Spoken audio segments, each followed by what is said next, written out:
Friends, Multitech में आप सभी का एक बार स्वागत है।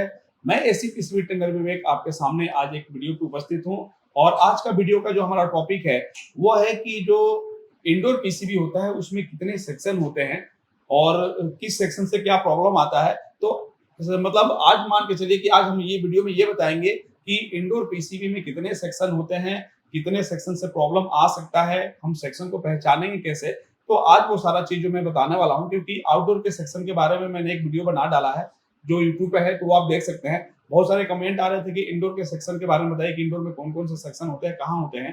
तो वो सारा चीज जो मैं इस वीडियो में बताने जा रहा हूँ। लेकिन वीडियो स्टार्ट करने से पहले मैं आपको बता दूं कि हमारा जो मल्टीटेक इंस्टीट्यूट है वो दिल्ली में है। दिल्ली के Tilak Nagar metro gate number 3 के बिल्कुल पास में है, जहाँ पर ये अलग अलग टाइप के बहुत सारे टेक्निकल कोर्स कराता है, जिसमें हमारा laptop, mobile, LED TV, CCTV, EV, E vehicle और एसी पीसीबी, प्रिंटर, इससे भी बहुत सारी इलेक्ट्रॉनिक कोर्स कराता है। अगर आप एसी पीसीबी कोर्स करना चाहते हैं बेसिक से एडवांस लेवल तक का, तो आप मल्टीटेक इंस्टीट्यूट विजिट कर सकते हैं, डेमो क्लास ले सकते हैं और ज्वाइन कर सकते हैं। हमारा एसी पीसीबी में खुद का सर्विस सेंटर है, जहां पर आप अपने हाथ से पीसीबी रिपेयर करके यहाँ से जाएंगे और एक कंप्लीट टेक्नीशियन बन के ही या इंजीनियर बन के ही आप यहाँ से जाएंगे।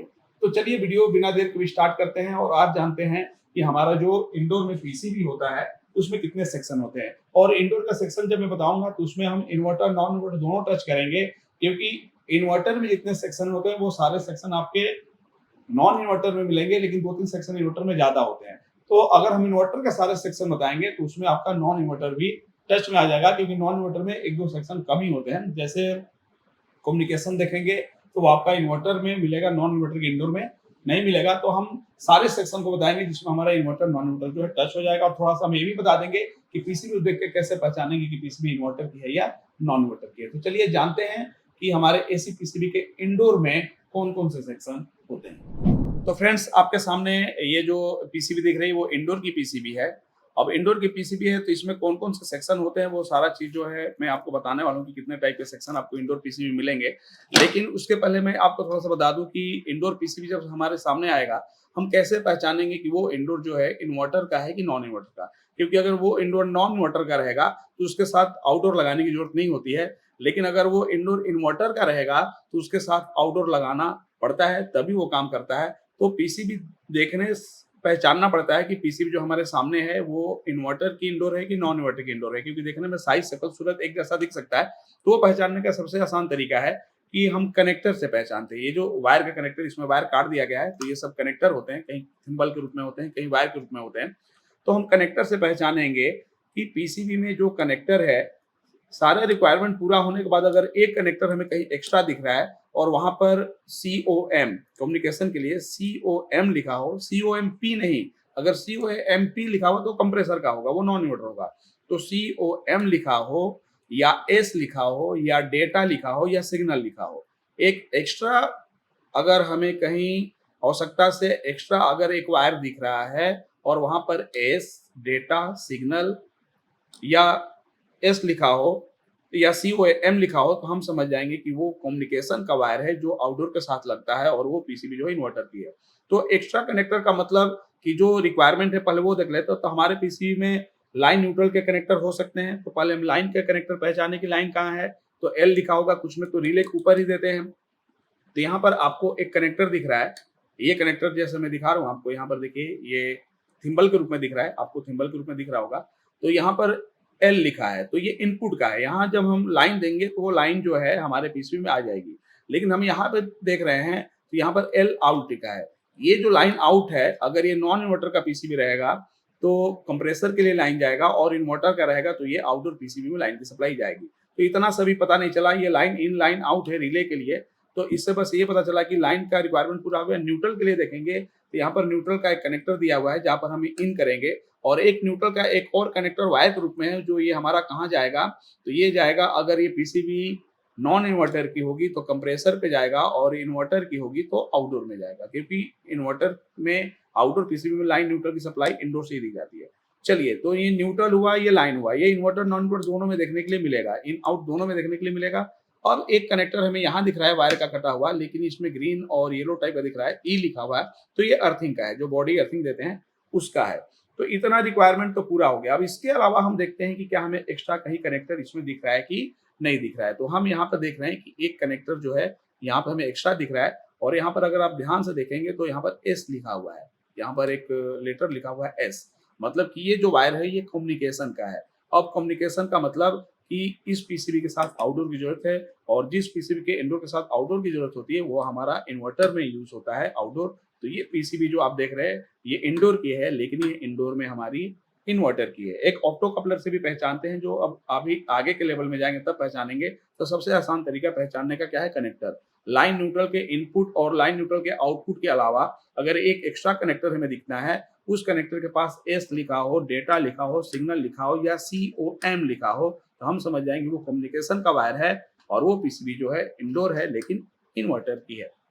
चलिए उसके बाद हम आपको एक नॉन इन्वर्टर पीसीबी दिखा रहे हैं। अभी देखने से पता नहीं चलेगा, हमें पहचानना पड़ेगा, आइडेंटिफाई करना पड़ेगा। जैसे ये पीसीबी आप देख रहे हैं डिस्प्ले पे, तो आपको ये इन्वर्टर की तरह लगेगा नहीं कि उस पीसीबी में इस पीसीबी में अंतर है, लेकिन पहचानने का तरीका क्या है, हमारा कनेक्टर है। तो चलिए हम कनेक्टर से पहचानते हैं। तो सबसे पहले लाइन और न्यूट्रल का कनेक्टर देखते हैं, इनपुट वाला तो होना चाहिए। तो उसको देखने के लिए हम पढ़ेंगे कि किस कनेक्टर के पास क्या मेंशन है। तो यहाँ पर लाइन लिखा हुआ है, आप देखेंगे कि जो ब्राउन वाला वायर है यहाँ पर लाइन लिखा हुआ है। इसका मतलब कि इस पीसीबी में लाइन की सप्लाई हमें इस पे देनी है, ब्राउन वाले पे, जो फ्यूज से होते हुए जाएगा। उसके बाद अगर हम देखें तो ये हमारा जो येलो और ग्रीन टाइप का दिख रहा है ये तो अर्थिंग का है, ये जो है अर्थिंग में दिया जाता है उसमें। उसके बाद हम यहाँ देख रहे हैं तो यहाँ पर एक NE लिखा हुआ है, मतलब ये न्यूट्रल का है। तो लाइन का ये पता चल गया और ये न्यूट्रल का पता चल गया। न्यूट्रल के बाद भी एक सिंबल दिया हुआ है, तो ये इसलिए दिया हुआ है कि हम पीसीबी में न्यूट्रल यहाँ देंगे, और यही से न्यूट्रल जो है अगर ये नॉन इन्वर्टर होगा तो कंप्रेसर के लिए जाएगा, और इन्वर्टर का होगा तो आउटडोर में न्यूट्रल जाएगा। उसी तरह लाइन इनपुट के हैं तो लाइन आउटपुट का भी होना चाहिए। तो अगर ये नॉन इन्वर्टर होगा तो कंप्रेसर के लिए जाएगा, और इन्वर्टर होगा तो ये आउटडोर पीसीबी जाएगा। तो इस वायर के बगल में COMP आउट लिखा है, देखिए यहाँ पर लिखा है COMP आउट। COMP लिख दिया, वो कम्युनिकेशन नहीं है, वो कंप्रेसर है। तो कंप्रेसर को लाइन जब डायरेक्ट जाता है तो वो किसमें जाता है, नॉन इन्वर्टर के एसी में कंप्रेसर को डायरेक्ट लाइन और न्यूट्रल से चलाया जाता है। इससे ये भी पता चल गया कि ये पीसीबी जो है वो हमारी नॉन इन्वर्टर की है, क्योंकि कंप्रेसर को न्यूट्रल यहाँ से डायरेक्ट दे दिया जाएगा, और लाइन यहाँ रिले ऑन होगा तब लाइन की सप्लाई उसको मिलेगी और कंप्रेसर ऑन होगा। तो एसी कंप्रेसर लगा हुआ होगा, इसलिए ये पीसीबी क्या है, हमारी नॉन इन्वर्टर है। अब इसके अलावा अगर हम कम्युनिकेशन का कहीं और वायर या कनेक्टर ढूंढेंगे तो पूरे पीसीबी में नहीं दिखेगा, जिससे ये आइडेंटिफाई हो जाता है कि ये जो पीसीबी है इंडोर की वो नॉन इन्वर्टर की है, और ये जो दिखा रहे थे ये इन्वर्टर की है। अब अगर दोनों के सेक्शन में बात करें तो बस हमारे ये जो इन्वर्टर की पीसीबी दिख रही है इसमें हमें एक सेक्शन अधिक दिखेगा, केवल किसका, कम्युनिकेशन का। बाकी सारे सेक्शन जो है दोनों में कॉमन रहते हैं, और दोनों के प्रॉब्लम से क्या क्या एरर आता है, किस सेक्शन से एरर नहीं आता है फॉल्ट होने पे, वो सारा चीज जो है हम डिस्कस करने वाले हैं।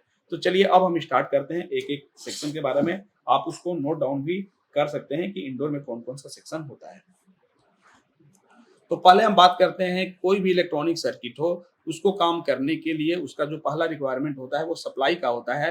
तो जिस डिवाइस में आपको पीसीबी लगी हुई दिख जाएगी, इससे ये पता चल जाता है कि वो जो डिवाइस है वो हमारी इलेक्ट्रॉनिक डिवाइस है, और उसको काम करने के लिए डीसी सप्लाई की जरूरत होती है। तो जिस पीसीबी में डीसी सप्लाई की जरूरत होती है उसमें जो सबसे पहला सेक्शन मिलेगा वो मिलेगा पावर सप्लाई का। पावर सप्लाई के सेक्शन का काम होता है कि इनपुट में हमारे घरों में जो 220 वोल्ट एसी आ रहा है उसको लेके और उसको डीसी वोल्टेज में कन्वर्ट करना।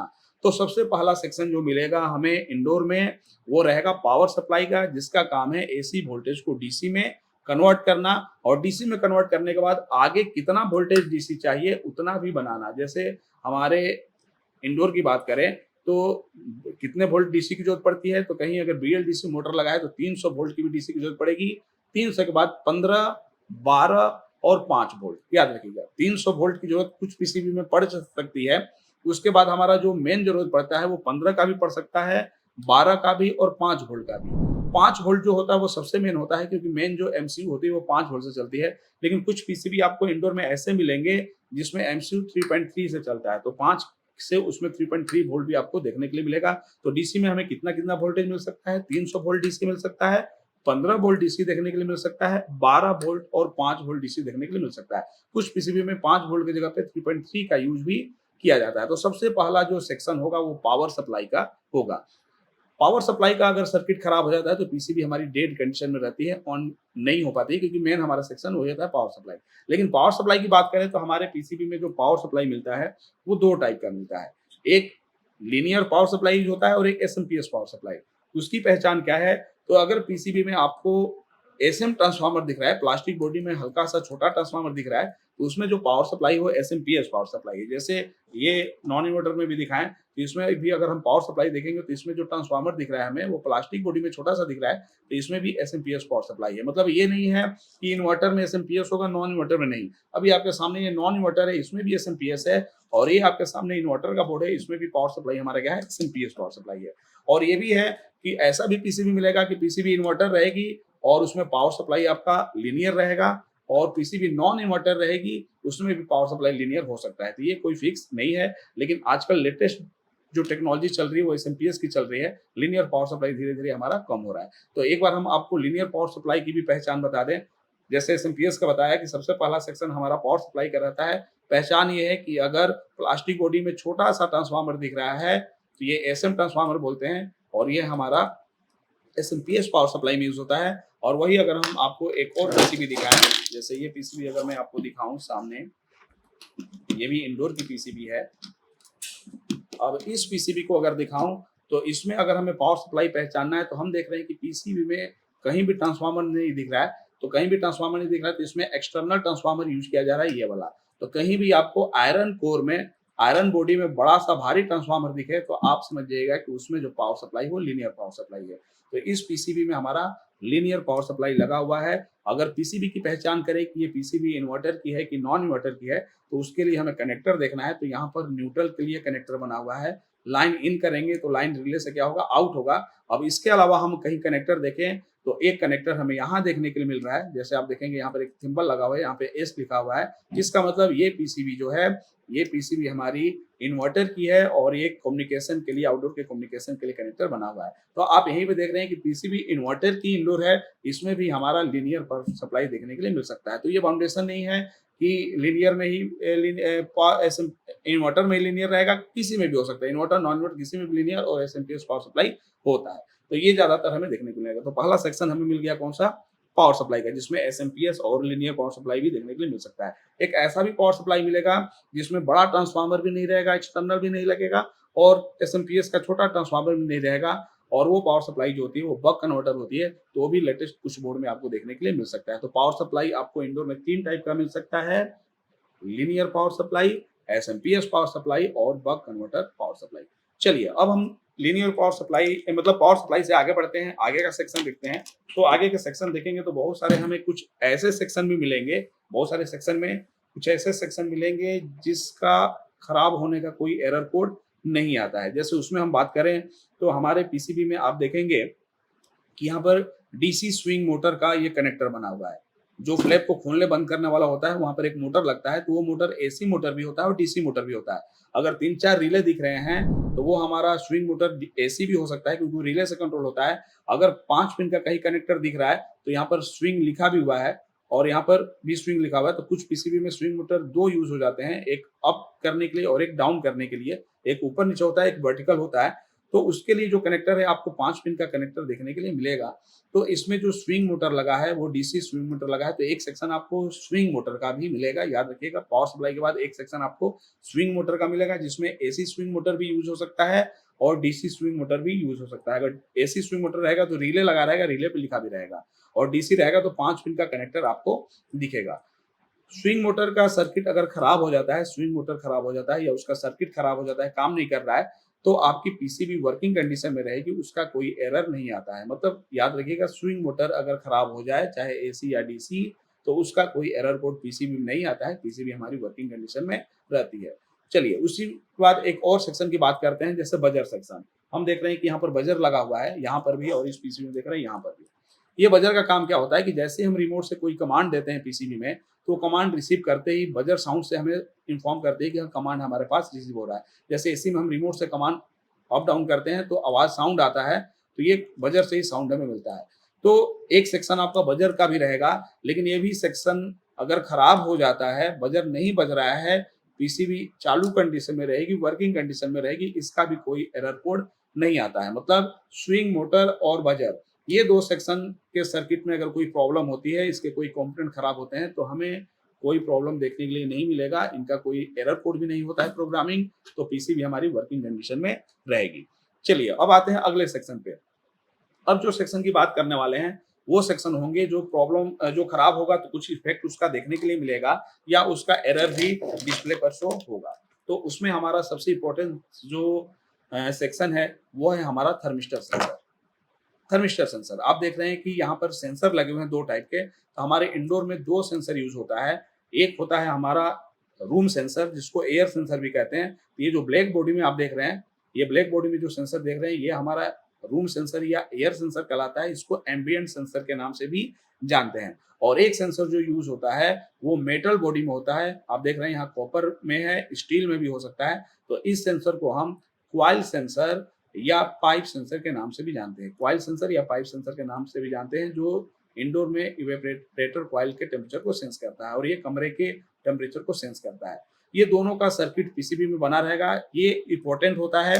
अगर ये सेंसर खराब हो जाता है या इसका वैल्यू चेंज हो जाता है या इसके साथ इसके सर्किट में लगे दूसरा कंपोनेंट खराब होता है या सर्किट खराब होती है, तो तुरंत इसका एरर कोड जो है डिस्प्ले पे देखने के लिए मिलेगा और पीसीबी ऑन रहेगी लेकिन वर्किंग कंडीशन में नहीं रहेगी, कंप्रेसर नहीं चलेगा, कूलिंग नहीं करेगी। या वैल्यू चेंज हो जाता है तो एरर भी नहीं आएगा, पीसीबी नॉर्मल में रहेगी और पता चलेगा कि वर्किंग कंडीशन में नहीं है। तो ये भी हो सकता है। तो हमारे इंपॉर्टेंट जो है वो हमारा कौन सा सेक्शन अब स्टार्ट हो रहा है जिसका एरर आएगा। तो पावर सप्लाई के बाद अगर हमारा ये जो रूम सेंसर क्वाइल सेंसर के सर्किट है ये इंपॉर्टेंट होते हैं।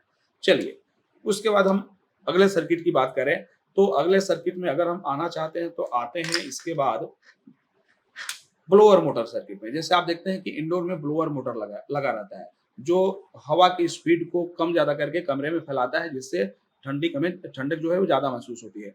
तो ब्लोअर मोटर जो पीसीबी में यूज होते हैं वो दो तीन टाइप के होते हैं। एक एसी यूज होता है, एक डीसी यूज होता है। एसी में दो टाइप का होता है। एक एसी में होता है 3 स्पीड एसी जो हाई मीडियम लो रिमोट पे लिखा रहता है, अलग अलग में चलता है। और एक एसी में एसी पीजी होता है। तो मोटर सेक्शन को देखें तो अगर ये जो हमारे पास पीसीबी है इसमें अगर हम फैन मोटर के सेक्शन को देखें तो यहाँ पर एक 3 पिन का कनेक्टर दिख रहा है और ये 3 पिन का कनेक्टर जब हम ट्रेसिंग करेंगे तो एसी में लगा हुआ है। तो जब मोटर का कनेक्टर एसी सप्लाई से कनेक्ट हो, उसमें से किसी एक पिन पे भी एसी सप्लाई जा रही है तो श्योर हो जाए कि उसमें एसी मोटर लगा है। लेकिन एसी में हमारा दो टाइप का होता है, एक 3 स्पीड एसी होता है और एक हमारा एसी पीजी होता है। तो आप कैसे पहचानेंगे कि 3 पिन का कनेक्टर है, एसी में तो लगा है लेकिन 3 स्पीड है कि एसी पीजी है।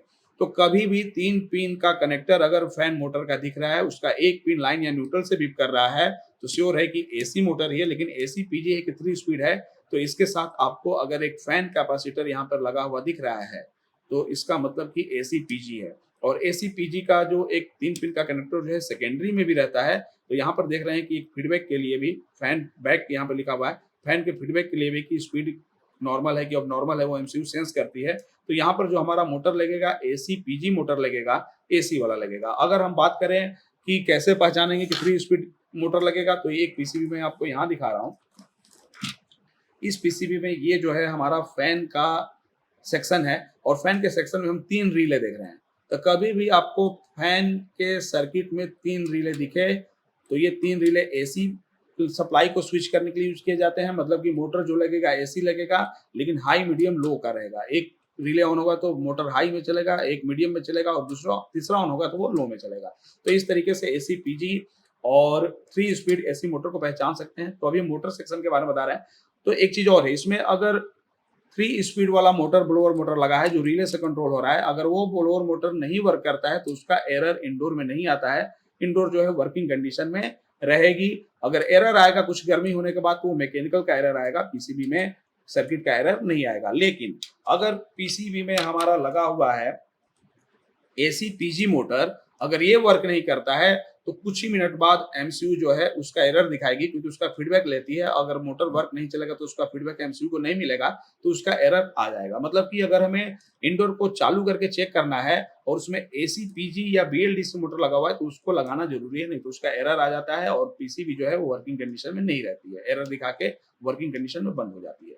तो इस तरीके से एसी पीजी और 3 स्पीड जो ब्लोअर मोटर है उसका सर्किट हमने दिखाया, लेकिन इनके जगह पे हमें बीएलडीसी मोटर भी मिलेगा। तो कैसे पहचानेंगे कि सर्किट में जो ब्लोअर मोटर लगेगा वो बीएलडीसी लगेगा?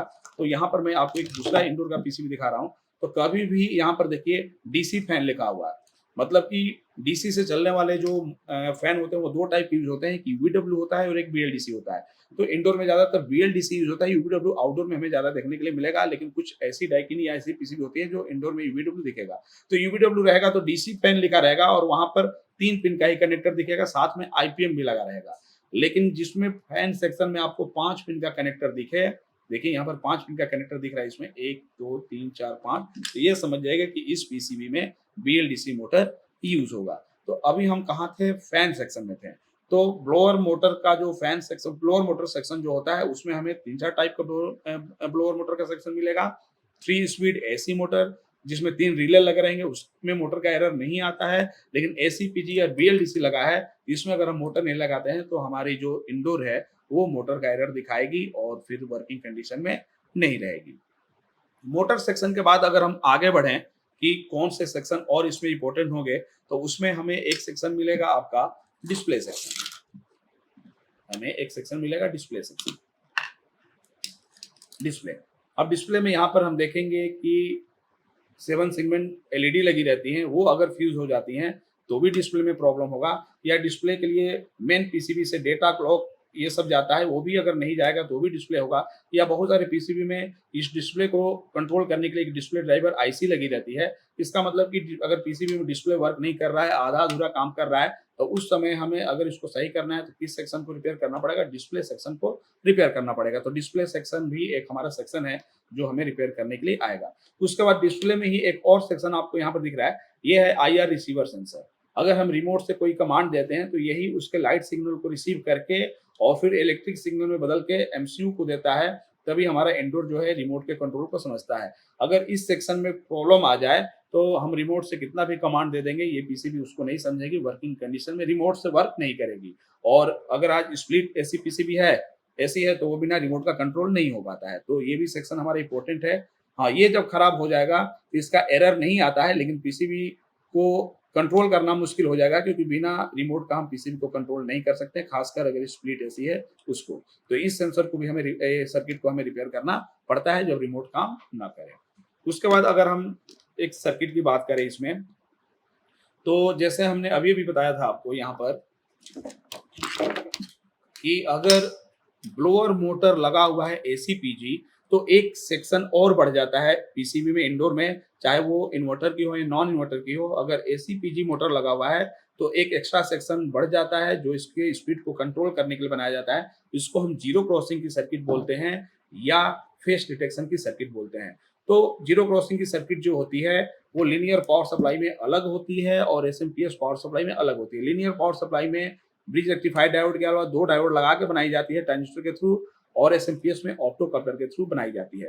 तो ब्लोअर मोटर के बाद हमने डिस्प्ले की बात किया, डिस्प्ले सेक्शन के बाद हमने आईआर सेंसर की बात की। ये सब सेक्शन है, आप नोट करते रहिए। उसके बाद हम आ गए कि अगर एसी में हमारा एसी पीजी मोटर लगा है तो एक सर्किट और एक्स्ट्रा देखने के लिए मिलेगा, उसमें जीरो क्रॉसिंग की या फेस डिटेक्शन की सर्किट।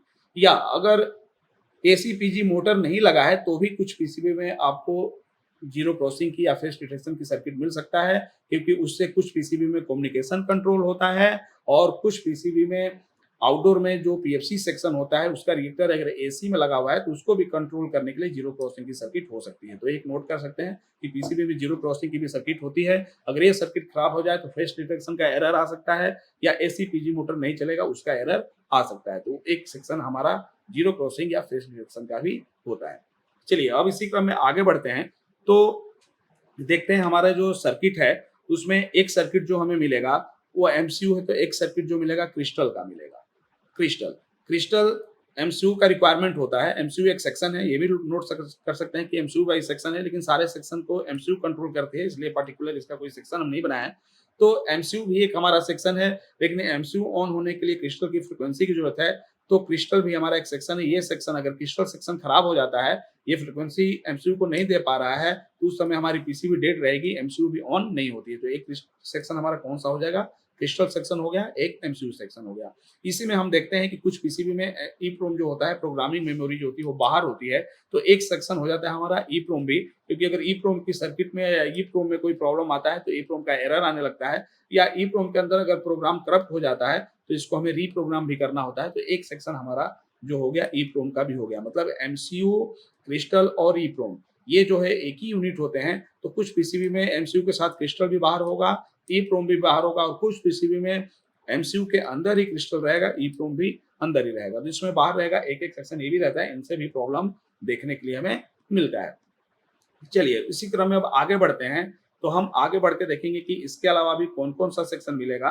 तो नॉन इन्वर्टर है तो उसमें कम्युनिकेशन नहीं मिलेगा, लेकिन अगर इन्वर्टर का इंडोर है तो उसमें हमें कम्युनिकेशन सेक्शन भी देखने के लिए मिलेगा। तो कम्युनिकेशन सेक्शन जो है वो आपको नॉन इन्वर्टर के इंडोर में नहीं मिलेगा, इन्वर्टर पीसीबी के इंडोर में मिलेगा। उसके बाद अगर हम आगे बढ़े सेक्शन की बात करें तो कीपैड सेक्शन होता है, जिसमें कुछ पीसीबी में आपको स्प्लिट अगर ऐसी है तो एक या दो स्विच देखने के लिए मिलता है, जो स्विच रीसेट का भी हो सकता है या ऑन ऑफ का भी हो सकता है। लेकिन पीसीबी अगर विंडो है तो उसमें एक अलग से कीपैड बना रहता है, जिसमें जो हम रिमोट से कंट्रोल करते हैं उसमें कीपैड से भी कंट्रोल कर सकते हैं। तो एक स्विच कीपैड का भी सेक्शन है, उसको भी आप नोट कर सकते हैं, क्योंकि इसमें भी जब प्रॉब्लम हो जाता है, अगर ये स्विच खराब हो गया, इसके दोनों टर्मिनल में डस्ट जमा हो गया, अगर रेजिस्टेंस बन गया, तो उसमें भी प्रॉब्लम देखने के लिए मिलता है कि पीसीबी हमारी ऑन नहीं होती है या लगातार ऑन ऑफ होती रहती है। तो उस समय हमें ये जो स्विच दिख रहा है, इस स्विच सेक्शन को भी ट्रेस करना पड़ता है, सही करना पड़ता है। तो एक सेक्शन आप कीपैड सेक्शन या स्विच सेक्शन का भी नोट कर सकते हैं, जो हमें इंडोर में देखने के लिए मिलेगा, इससे भी प्रॉब्लम आता है। उसके बाद एक सेक्शन आपको वोल्टेज डिटेक्टर आईसी का मिलेगा, जैसे यहाँ पर एक ट्रांजिस्टर की तरह एक आईसी देख रहे हैं, वोल्टेज डिटेक्टर आईसी। ये जो आईसी है वो लो वोल्टेज से एमसीयू को प्रोटेक्शन करने के लिए लगती है, लेकिन जब इसके अंदर प्रॉब्लम होता है तो पता चलता है कि या तो 5 वोल्ट ड्रॉप हो गया, शॉर्ट हो गया, या एमसीयू जो है ऑन नहीं हो रही है। तो एक आप वोल्टेज डिटेक्टर का सेक्शन भी देख सकते हैं, जब पीसीबी में क्रिस्टल भी ओके है, सारी सप्लाई बन रही है, लेकिन पीसीबी ऑन नहीं हो रहा है, तो उस समय वोल्टेज डिटेक्टर आईसी को भी हमें चेक करना पड़ता है, इससे भी रिलेटेड प्रॉब्लम जो है वो आ सकता है। तो इस तरीके से लगभग हमने बहुत सारे सेक्शन जो है इंडोर का बता दिया, आप नोट भी कर सकते हैं, और इतने सारे सेक्शन में किससे प्रॉब्लम आता है, किस वो सारा चीज जो है हमने डिस्कस किया। एक चीज और बता दें, कुछ पीसीबी में देखेंगे इंडोर में कि ब्लोअर मोटर के जगह पे, अब इसमें ध्यान से देखेंगे कि इसमें जो है एसी पीजी मोटर भी है और बीएलडीसी मोटर भी है, दोनों का कनेक्टर बना हुआ है, सर्किट भी दोनों का कंप्लीट है, लेकिन इसमें आपका एक ही मोटर कोई चलेगा, या तो बीएलडीसी चलेगा या तो एसी पीजी चलेगा। कंपनी क्या की है, ये जो मैग्नेट कंपनी है, ये बहुत सारे कंपनियों के लिए पीसीबी बनाती है, लेकिन एक ही टाइप की पीसीबी बनाती है। अब मान लीजिए कोई कंपनी इसकी पीसीबी ले जाके एसी पीजी मोटर चला रही है और वही पीसीबी ले जाके कोई बीएलडीसी चला रही है, तो ई प्रोम में जिसका प्रोग्रामिंग रहता है उसमें वही मोटर चलता है। अगर इसके ई प्रोम में एसी पीजी का प्रोग्रामिंग है तो इसमें एसी पीजी चलेगा, और बीएलडीसी का है तो उसमें बीएलडीसी चलेगा। आप पहचानेंगे कैसे कि कौन चलेगा, तो जिस पे इनेबल होने वाला सप्लाई आ जाएगा, चेक करके हम पता लगा लेंगे कि एसी पीजी पे आया कि बीएलडीसी पे। या यहाँ पर एक स्टिकर लेबल निकल गया है, उसमें भी बहुत सारे पीसीबी में मेंशन रहता है इसमें डीसी फैन चलेगा कि एसी फैन चलेगा। तो इस तरीके से लगभग हमने बहुत सारे जो इंडोर में इंपॉर्टेंट सेक्शन होता है वो हमने बता दिया है, जिससे प्रॉब्लम आता है हमें उस सबको ट्रेस करके रिपेयर करना है। तो इतने सारे सेक्शन जो है हमें इन्वर्टर और नॉन इन्वर्टर के पीसीबी में जो है फेस करना है। तो फ्रेंड्स, आज के वीडियो में हमने देखा कि इंडोर पीसीबी में कौन कौन से सेक्शन होते हैं, कहाँ होते हैं, ये सारी जानकारी जो है मैंने आपको इस वीडियो में बताया। वीडियो अगर पसंद आई हो तो लाइक करिए, कमेंट करिए। अगला टॉपिक जो है वीडियो का वो कौन सा टॉपिक चाहिए जरूर कमेंट करें, और अभी तक अगर हमारे चैनल सब्सक्राइब नहीं किया तो चैनल को सब्सक्राइब कर लीजिए। मिलते हैं अगले वीडियो में, तब तक के लिए धन्यवाद।